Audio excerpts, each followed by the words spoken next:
চারিদিকে খবর রটে গেছে, যে খবর শিহরণ জাগানোর মতো, যে খবর আতঙ্কিত হওয়ার মতো, সেই খবরই রটে গেছে। চায়ের টেবিলে, আড্ডায়, সামাজিক যোগাযোগ মাধ্যমে, ব্যক্তিগত আলাপে সবখানি যে আলোচনাটা চাওর হয়েছে সেটা হচ্ছে সেনাবাহিনী ক্ষমতা নিতে যাচ্ছে, দেশে সেনা শাসন আসছে। এই খবরটা নিয়ে এত মাখামাখি অবস্থা কেন, সেই আলোচনাই করব। এই চাওর হয়েছে সেনা শাসন আসছে, সেনাবাহিনী ক্ষমতা নিচ্ছে। এই কথা চাওর হওয়ার, গতকাল থেকে এই কথা আলোচনা হওয়ার কারণটা কি? আমরা গতকালকে দেখলাম যে সেনাবাহিনীর প্রধান তিনি সেনা সদস্যদের উদ্দেশ্যে ভাষণ দিলেন। সেনানিবাসে একটা প্রোগ্রাম হলো, সেখানে সেনা সদস্যদের উদ্দেশ্যে তিনি বললেন যে যতদিন পর্যন্ত না নির্বাচিত সরকার আসছে ততদিন পর্যন্ত সেনা সদস্যদের খুবই সতর্কতার সঙ্গে তাদের কার্যক্রম চালাতে হবে। অর্থাৎ এটা তিনি মোটামুটি নিশ্চিত করে দিয়েছেন যে নির্বাচিত সরকার না আসা পর্যন্ত সেনাবাহিনী মাঠে থাকছে, সেনাবাহিনী ব্যারাকে ফিরছে না। এটা নিশ্চিত যে সেনাবাহিনী ব্যারাকে ফিরছে না। তিনি এটাও বলেছেন যে দীর্ঘ সময় ধরে সেনাবাহিনী বিভিন্ন ধরনের কার্যক্রমের সঙ্গে জড়িত, যদিও এটার কোনো মানে কথা ছিল না, কিন্তু উদ্ভূত পরিস্থিতিতে সেনাবাহিনীকে দীর্ঘ সময় মাঠে কাজ করতে হচ্ছে। এই দীর্ঘ সময় মাঠে কাজ করার যে সময়টা, এই সময়ে সেনা সদস্যদের সতর্কতার সঙ্গে পথ চলতে হবে, সতর্কতার সঙ্গে পদক্ষেপ নিতে হবে, পা ফেলতে হবে। এই কথা তিনি বলেছেন। নির্বাচিত সরকার আসলে, তার মানে নির্বাচিত সরকার আসলে সেনাবাহিনী ব্যারাকে ফিরে যাবে।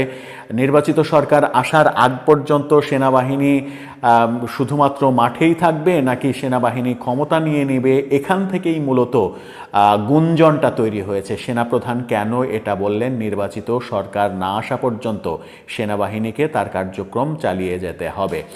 তার মানে কি এক ধরনের প্রস্তুতি চলছে সেনাবাহিনীর সরকারি ক্ষমতা নেয়ার ব্যাপারে, নাকি এটা স্রেফ গুজব?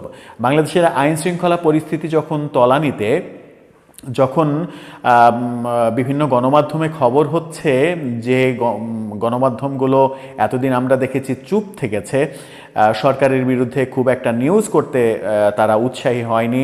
এক প্রকারের আলোচনা ছিল যে সরকার আওয়ামী লীগ সরকারের মতোই এই মিডিয়াকে নিয়ন্ত্রণ করার চেষ্টা করছে, মিডিয়াকে জোর করে তাদের পক্ষে কথা বলানোর চেষ্টা করছে।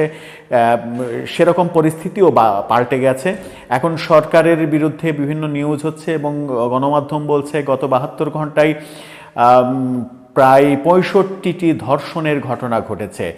অবিশ্বাস্য এই ঘটনাটা কেন ঘটলো এদেশে, কেন আমরা স্বস্তির মধ্যে থাকতে পারছি না, সেটা একটা বড় ব্যাপার।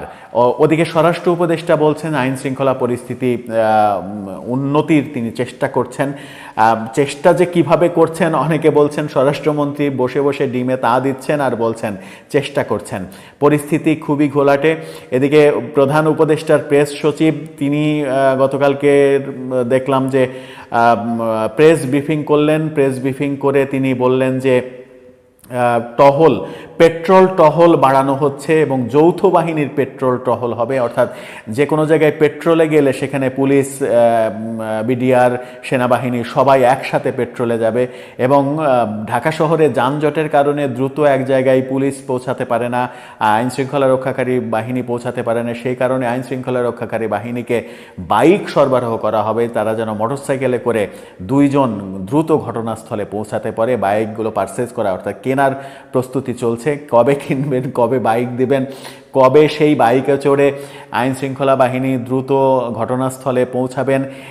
একের পর এক আমরা যে ঘটনাগুলো ঘটতে দেখছি, গত 2 দিন দেশটা আতঙ্কের দেশ হয়েছে। আমি ব্যক্তিগতভাবেও গতকালকে যখন বনানী এলাকায় একটা চায়ের দোকানে চা খাচ্ছিলাম, তখন চায়ের দোকানদার বলছিল যে সন্ধ্যা 7-8টার পরে আর লোকজন এইদিকে আর বেশি ঘোরাঘুরি করে না, সবাই বাড়ি ফিরে চলে যেতে চায়, সবাই একটা আতঙ্ক আতঙ্কের মধ্যে আছে। একজন চায়ের দোকানি যদি এটা বোঝে তাহলে একজন স্বরাষ্ট্র উপদেষ্টা কেন বুঝবে না, সেই আলোচনাও কিন্তু চতুর্দিকে হচ্ছে। দেশে জঙ্গি হামলার ঘটনা আমরা দেখেছি, কক্সবাজার বিমানবন্দরের মতো একটা সেন্সিটিভ জায়গায় জঙ্গি হামলা এবং সেখানে একজন নিহত হওয়ার ঘটনা ঘটেছে। 4 বছরের শিশু ধর্ষণের ঘটনা আমাদেরকে দেখতে হচ্ছে। 72 ঘন্টায় 65টি ধর্ষণের ঘটনার খবরও আমরা গণমাধ্যমে দেখছি। সব মিলিয়ে যখন পরিস্থিতি সরকার কন্ট্রোল করতে পারছে না, তখনই কিন্তু জনগণ আলোচনা করছে দেশে কি সেনা শাসন আসছে কিনা। এবং সেনাবাহিনী প্রধানের সেনা সদস্যদের উদ্দেশ্যে যে ভাষণ, সেই ভাষণ এক ধরনের উৎসাহিত করছে জনগণকে ভাবার জন্য আদতে কি ঘটতে যাচ্ছে।